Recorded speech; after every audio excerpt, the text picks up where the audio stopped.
Good evening.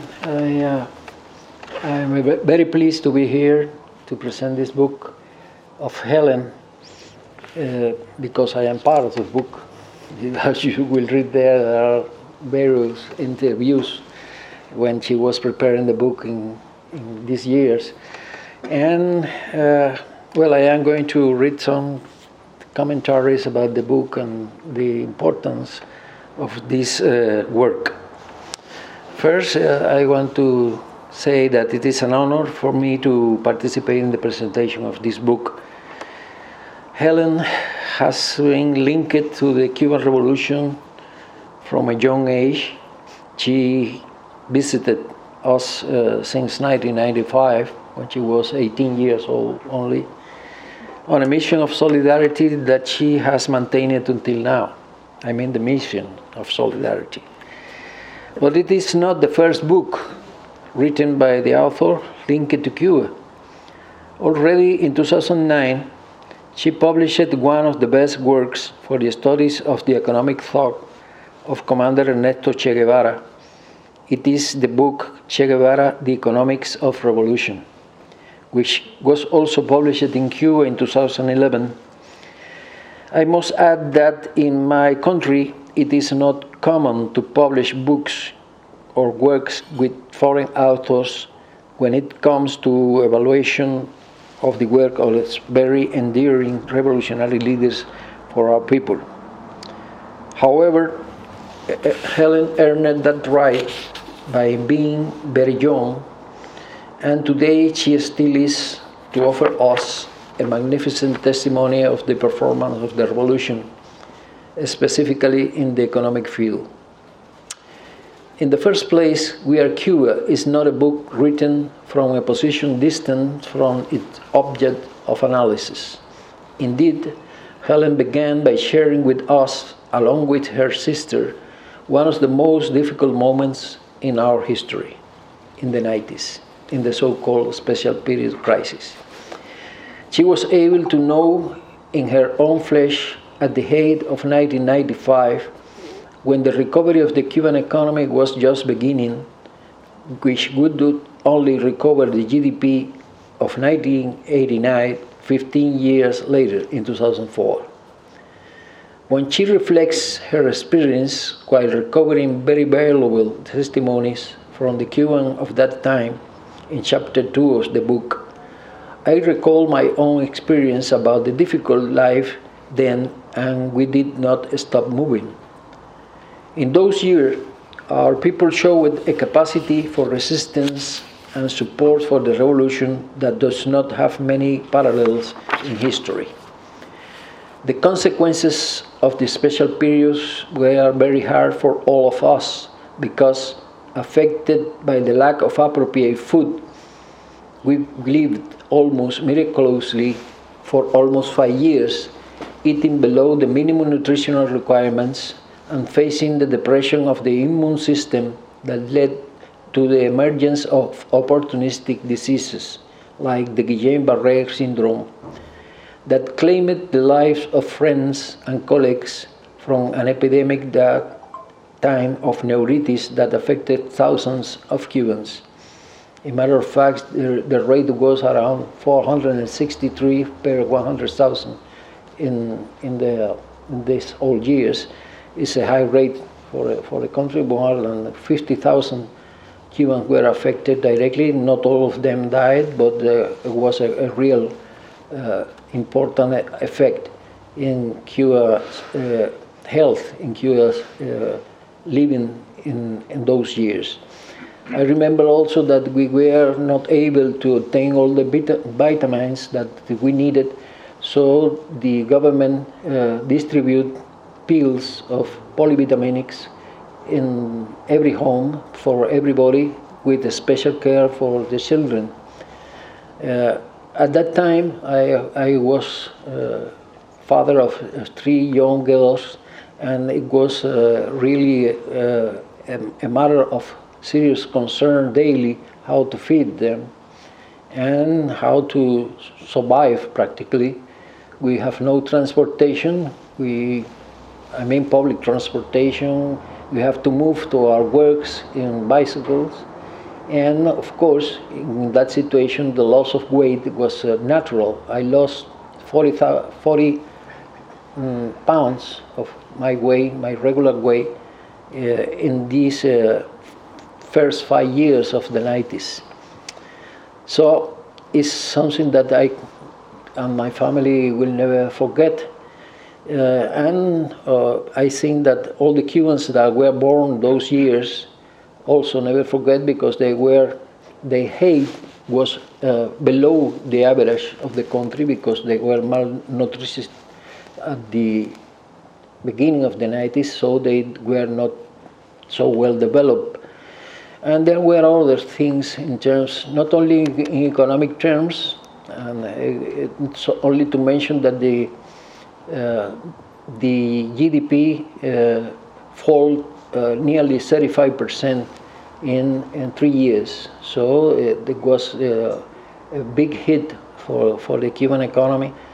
But I consider that the most terrific effects were in the population, due to the food, due to the lack of electricity. In years 1993 through 1995, we have a cut of electricity, 8 hours of electricity, again a cut for 8 hours.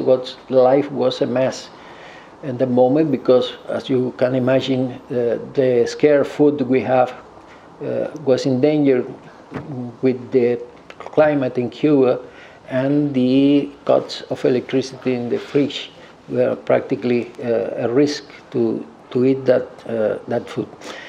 So I think that this chapter in particular, I read it with very high quote of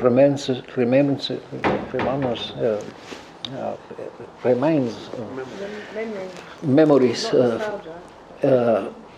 considering not only a general point of view, but also I was there, and I know that what was happening. In that period, I was nominated to a post of Minister of Finance in 1993, and I later was Minister of Economy until 2009. So I was in a record of Foreign Minister of Economy and Finance of 16 years exactly. And I had the chance not only to see the situation from the bottom, but also see from my post. And practically they were years very hard for us. And were not only the first years of the special period. You can consider there are several opinions about this, but for me the special period went from 1990, where it was proclaimed publicly in August 29 of 1990, until 2004. Because in 2004 there was a change in the conditions to work in the economy of Cuba. We recovered the GDP of 1989 that year, but also there was a change in foreign economic relations due to the assistance we have given to Venezuela since 1999 with the government of Hugo Chavez, and he decided to pay the cooperation that Cuba was supporting those years. So the balance of trade changed, and the financial situation of the country also changed. That is reflected in the statistic of the growth of the GDP. For instance, in 2006, the growth rate was 12.5%, one of the highest, due to this financing that we obtained from the collaboration with Venezuela. So there is a large history here to tell, and in the book appears not only the special period, as I said in chapter 2, but also other performances of the society and the Cuban economy of those years. It is a merit of Helen not only to write about the special period, but to have shared the consequences of that crisis with us and above all, rescue the historical memory of those terrible years. This single chapter would be worth to value the book as extraordinary. However, the chronicles that cover the epic of the Battle of Ideas and the Energy Revolution of the 2000s in Chapter 3 and Chapter 4 not only are very original, because even in Cuba, justice has not been done by writing a book detailing those years and their meaning, but they illuminate a period of enormous efforts to recover from the impacts of the special period. Those years, we have to begin to practically reconstruct not only the economy, but the social services, education, public health, social security, taking into account that, for instance, in year 2000, 1999, 2000, we have lost 51% of the professors of the pre-university teaching. So practically there were no teachers enough. There was an emergency program to create the minimum conditions for new teachers to stop the deterioration of the education. Also happens in the public health, where we have to practically reconstruct the half of the polyclinics of the country, where at that time 498, this is the basic structure in our system of health. There is the family doctor and the polyclinics, and practically we have to reconstruct completely approximately more than the half of those facilities. And of course, there was a special attention. In matter of fact, was the first measure taken in order to, in some way, rescue the ones that were in the worst position in terms of society. I mean, single mothers and elderly people that live alone and things like that were attended by an army of social workers that had formed in an emergency mood more than 45,000 that has to attend directly those people in order to guarantee to them not only food, social assistance, but also health assistance, etc. It was the first chapter, let's say, of the so-called Battle of Ideas. Later came the turn to the education system. It was introduced at that time massively, computers in all the schools, in the primary education to the university, and there was a reduction in terms of density of pupils to professor in order to better attention to them. And there was, in a few years, practically 3-4 years, there was practically a jump in terms of how things were, if you consider how things finish at the first decade of the last decade of the 90s. So these were very important, and later in what is called the third battle, the main battle was the so-called energy revolution, because at that time we have a very complicated situation with the thermoelectrical fabrics that were functioning, because in 2004 we have a huge crisis. Practically we see how collapsed practically various of those, and was repeated the situation we have in 1994. At that time, I said we have 8 hours of light or 8 hours without light, and in 2004 was the first situation, because in this case, not because the lack of oil, that was the situation in 1994. In 2004, we have the oil, but we do not have the proper maintenance and the functioning of thermoelectrical, so it was a very complicated situation in that moment that cost the country billions of dollars in order to obtain emergency plants to generate electricity, and later the reconstruction of several thermoelectrical and fuel oil generators plants. So it was also very important, this chapter, in order to understand why the effects of the special period do not only were in the 90s, but also in the beginning of the 2000s. We have been hit by the consequences of what happened 10 years before. Two works would follow explaining what for many is almost inexplicable: the development of biotechnology in Cuba in Chapter 5, and the medical internationalism of Cuba in Chapter 6, the so-called the Army of White Coats. In the first case, we are talking about a world-class industry which began to develop in 1981 and was not paralyzed even in the special period, constituting today the largest line of high-tech export in the country. In the other case, today there are more than 400,000 doctors who since 1960 have provided medical services in 167 countries, where most were free services and have saved millions of lives. This is important precisely in this moment because there has been, among the measures taken by the current US administration, there is an attack, a very immoral attack, to this army of doctors, saying that they are labor slaves. And this is one of the most dangerous fake news released by President Trump. So the government intends to attack this noble army, but the recognition that comes today, even from countries that are not favorable to the Cuban socialism, is overwhelming in front of the fake news that which they intend to confuse.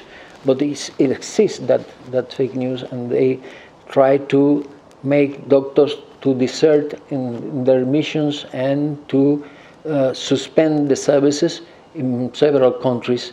This has happened in recent years in the case of Brazil with Mr. Bolsonaro, in the case of Ecuador with Lenin Moreno, and lately in the case of Bolivia with this coup d'etat that occurred at the end of November last year.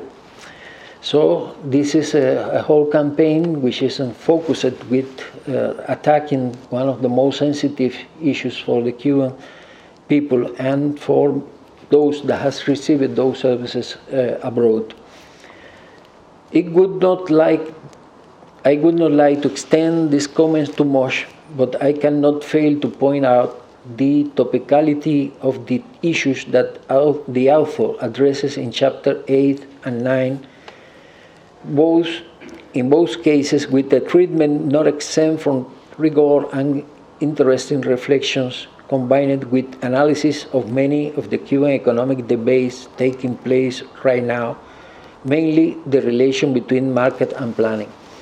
This is also a very important part of the book, because there have been many type of confusions, some of them directly pushed by this administration in the case of Cuba, trying to demonstrate that socialism has failed historically, and we have to remove that from Cuba and transit to capitalism.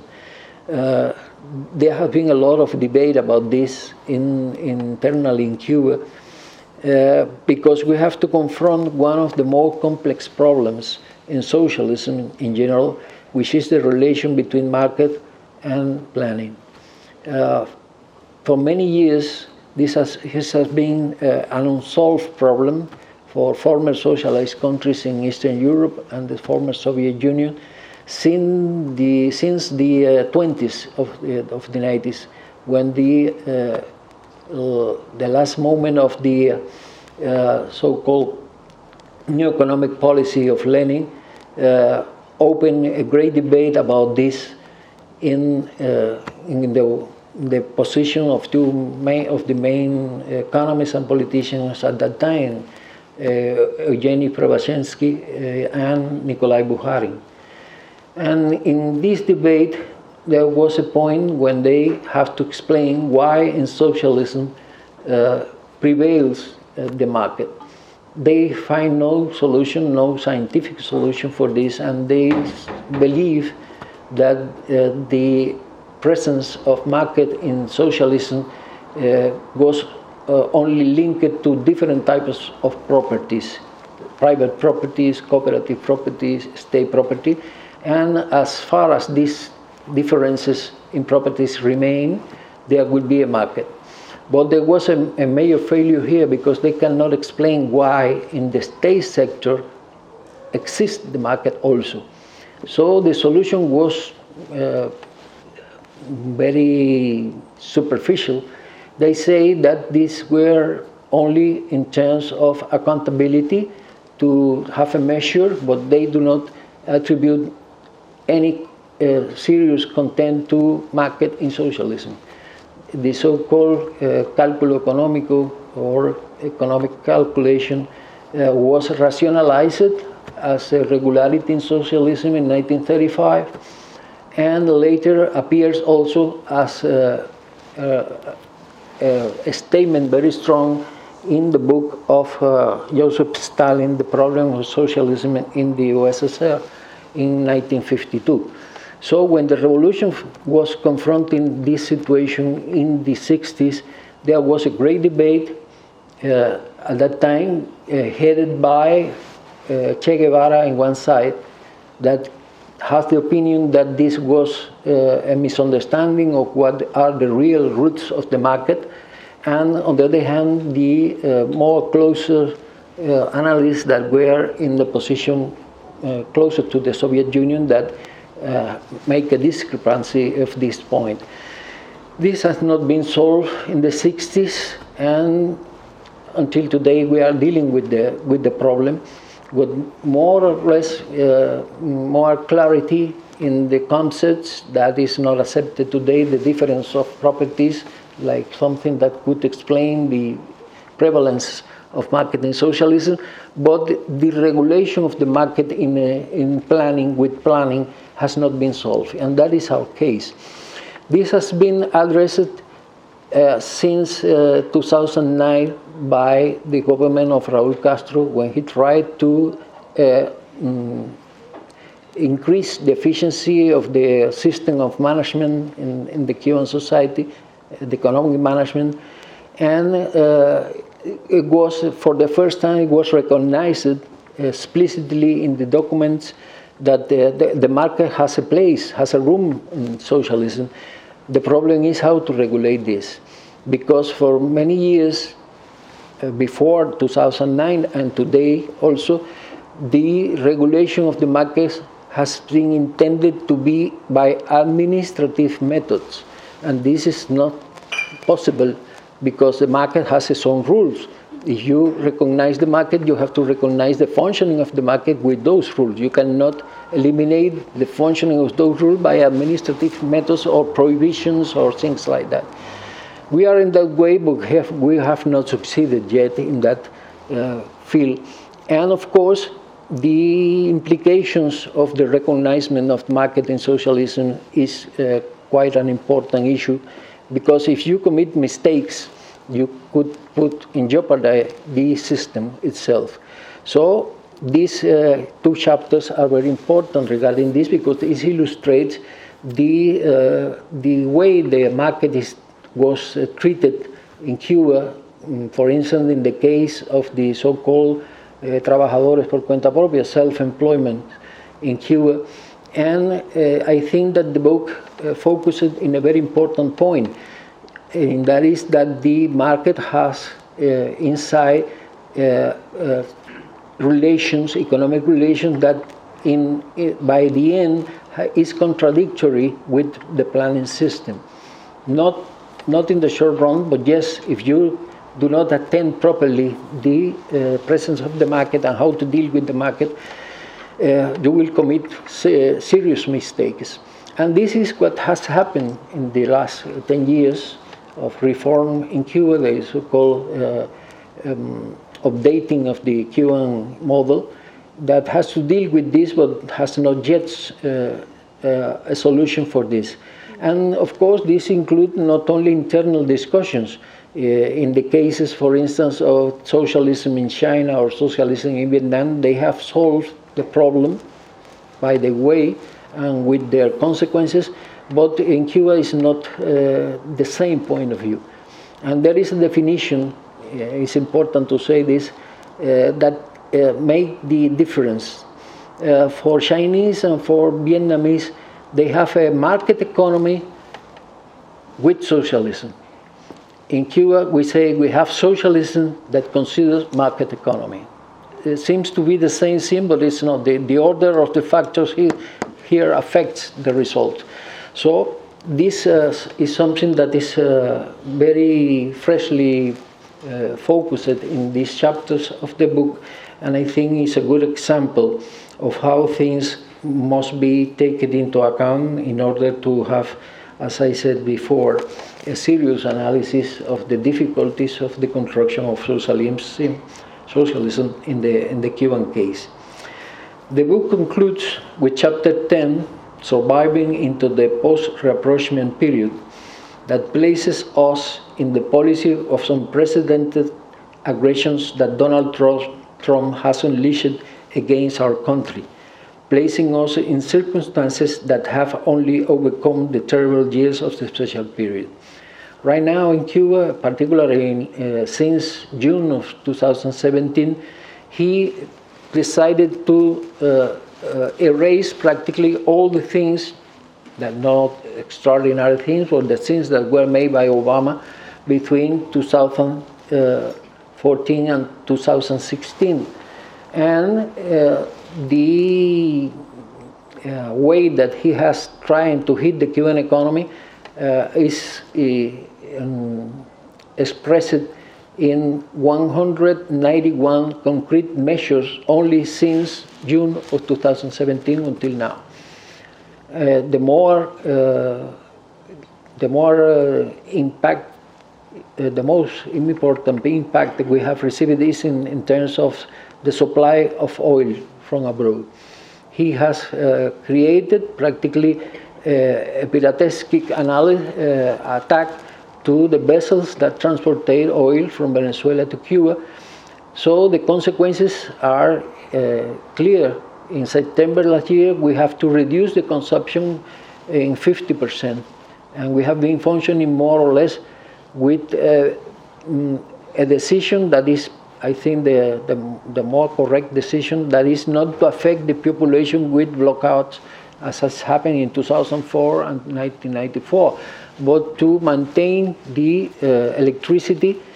But this has cost for the rest of the economy, because of that 62% that we have in October last year, 45% was devoted only to electricity.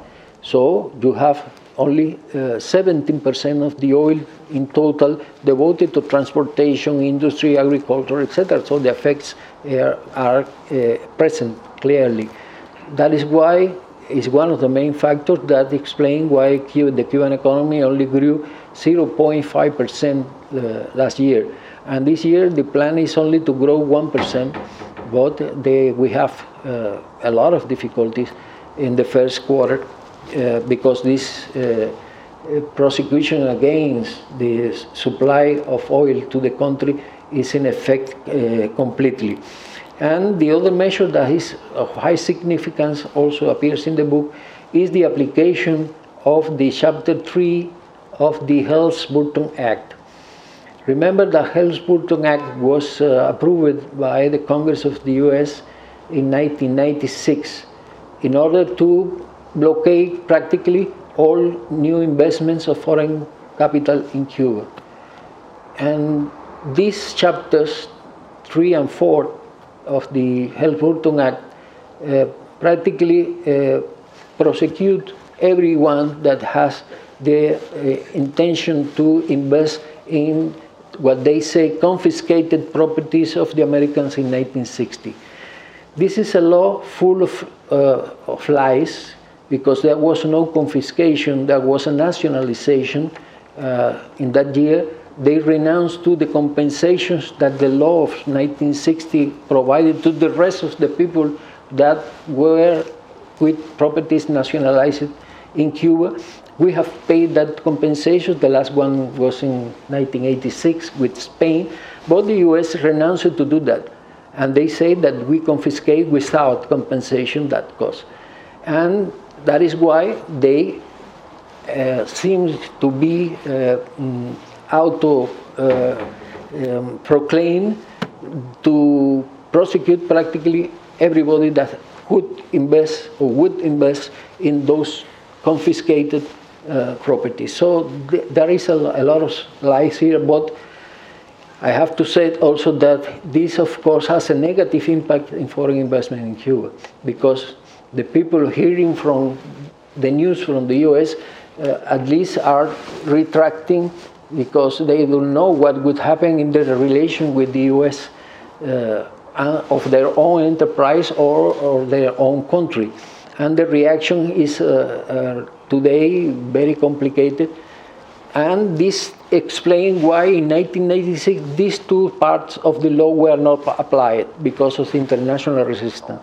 But this, Mr. Trump has practically changed the situation in terms of applying these two chapters. Currently there are about 20 claims against the Cuban government that affect about 67 enterprises or natural persons in Cuba. And some of them has been dismissed by the courts, two in the United States and one in Spain, but the rest continue this complicated process in international courts because of these claimants. So there is a hit also here in terms of foreign investment due to the application of this law that began in May of 2019. So this also is in the book, because the book is very updated regarding this last point, as I explained before. Finally, I want to add that if you want to have a real vision of what a socialist revolution has meant for Cuba, that has already turned 60 years in power, do not stop reading this book of Helen Yaffe. Well, although she points out that it is not an academic book, in my opinion, it has enough merit to be one. Thank you.